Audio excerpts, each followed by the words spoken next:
जैसा कि हमने बताया कि लुइस 16 के बारे में बताया, इन दी 1774 Louis XVI of the Bourbon family of king ascended the throne of France. He was 20 years old and married to the Austrian Prince Mary Antoinette. ठीक है ना।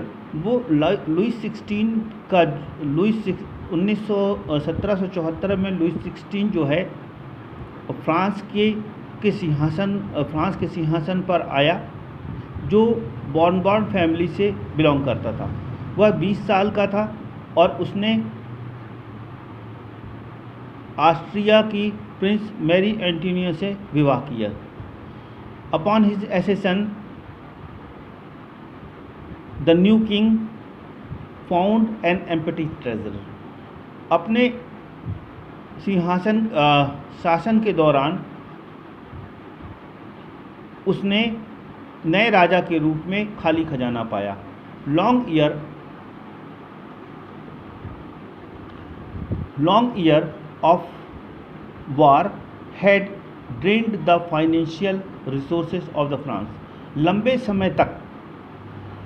लंबे समय तक के युद्ध ने फ्रांस के फाइनेंशियल रिसोर्सेज, मतलब आर्थिक, जहाँ से आर्थिक स्रोत थे वे सब जो है ख़त्म हो गए थे। Added to this was the cost of maintaining extravagant court and immense palace of Versailles। और क्या था,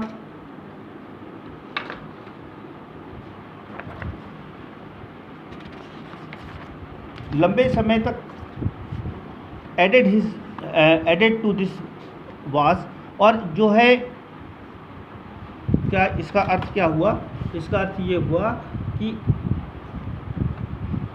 लंबे समय तक चले युद्धों के कारण फ्रांस की वित्तीय संसाधन नष्ट हो चुके थे।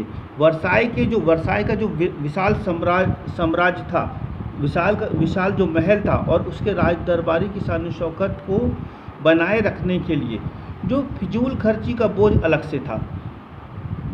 इसके अलावा लुइस 16 के शासनकाल में, under Louis 16 the France have the 13 American colonies to gain their independence from the common enemy Britain. और उसने अमेरिका के जो 16 अमेरिका के जो 13 कॉलोनीज थी, 13 जो राज्य थे, उनको ब्रिटेन से स्वतंत्रता दिलाने के लिए उनकी मदद भी किया था। और इसके कारण this war added more than $1 billion livre to the debt that had already risen to more than $2 billion livre। और इसके कारण क्या हुआ,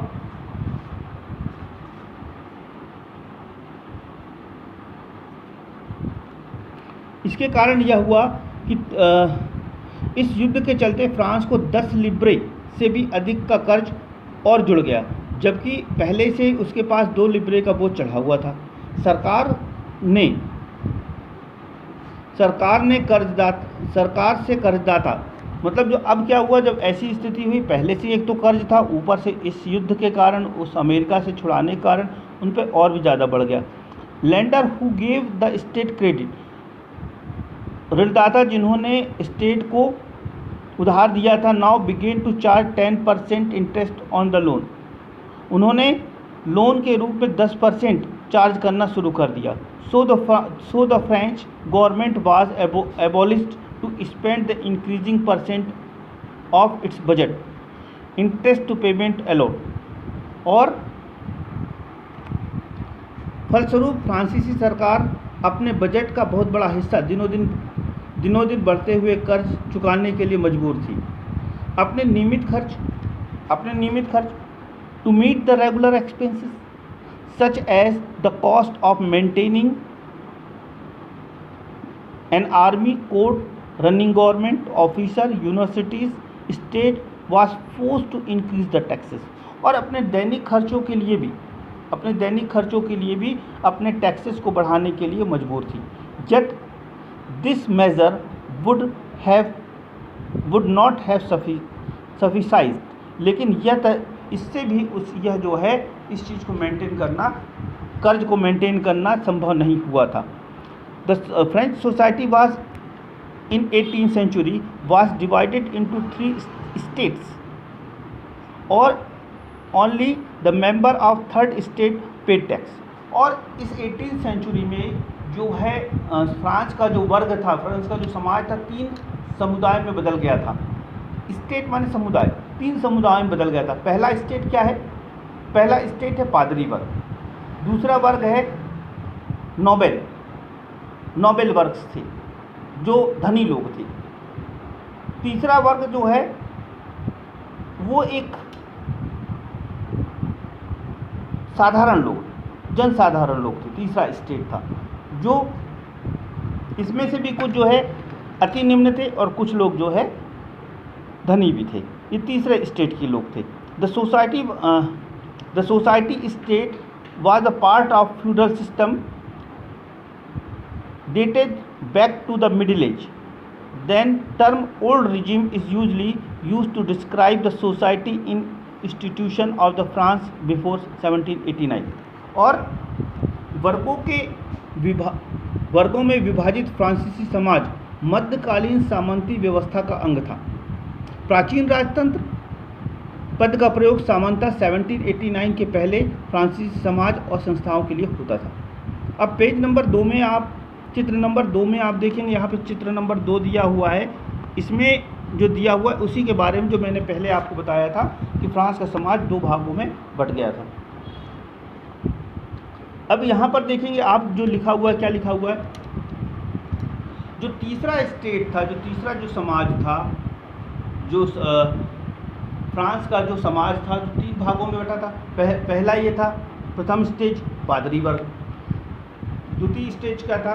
कुलीन वर्ग माने रॉयल्स लोग, तृतीय स्टेट क्या था? उसमें बड़े व्यवसायी, व्यापारी, अदालत के कर्मचारी, वकील आदि थे जो कमाते थे। उसके इसी में तीसरा व्यक्ति था किसान, कारीगर, छोटे किसान, भूमिहीन, नौकर इत्यादि ये लोग थे। ये लोग भी जो थे, अब स्थिति बुरी इसलिए थी क्योंकि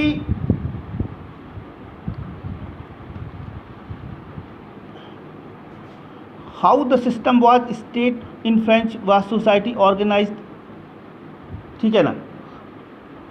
फ्रांसीसी समाज की वर्ग व्यवस्था को दर्शाता है। पूरी आबादी का जो टोटल आबादी थी फ्रांस की, the peasants made up about 90% of the population. 90% जो लोग थे फ्रांस के वो किसान थे। How ever only small number of them would the own cultivation. केवल कुछ लोग थे जिनकी खुद की ज़मीन थी जो स्वयं के लिए करते थे। About 60% land was owned by the nobles. और ये जो ज़मीन थी church and other rich member of the third state. मतलब जो ज़मीन थी, जो खेती की जो ज़मीन थी, लगभग 60% लोग जो है वो उच्च वर्ग वाले लोगों के पास थी। फर्स्ट स्टेट वालों के पास, सेकंड स्टेट वालों के पास और थर्ड स्टेट वाले जिनके पास खुद की उनकी ज़मीन खुद की थी। और उस पर जो है ये केवल जो है जनता जो है 90% जनता उस पर जो है क्या करती थी? उनकी ही ज़मीन पर खेती किया करती थी। The member of first 2 state that is and nobility, that is clergy and nobility, enjoy the certain privilege by birth। और ये जो प्रथम वर्ग के लोग थे, कुलीन वर्ग के लोग थे, उन्हें जन्म से ही कुछ सुविधाएं प्राप्त थी। The most important of this was exemption from the paying taxes to the state. और इन लोगों को वर्ग जो पादरी वर्ग था, जो सेकेंड स्टेट के लोग थे, इनको जो है स्टेट को कोई भी जो है टैक्सेस नहीं देना था। The nobles further enjoyed the feudal privilege. और ये जो क्या था, इनमें से कुछ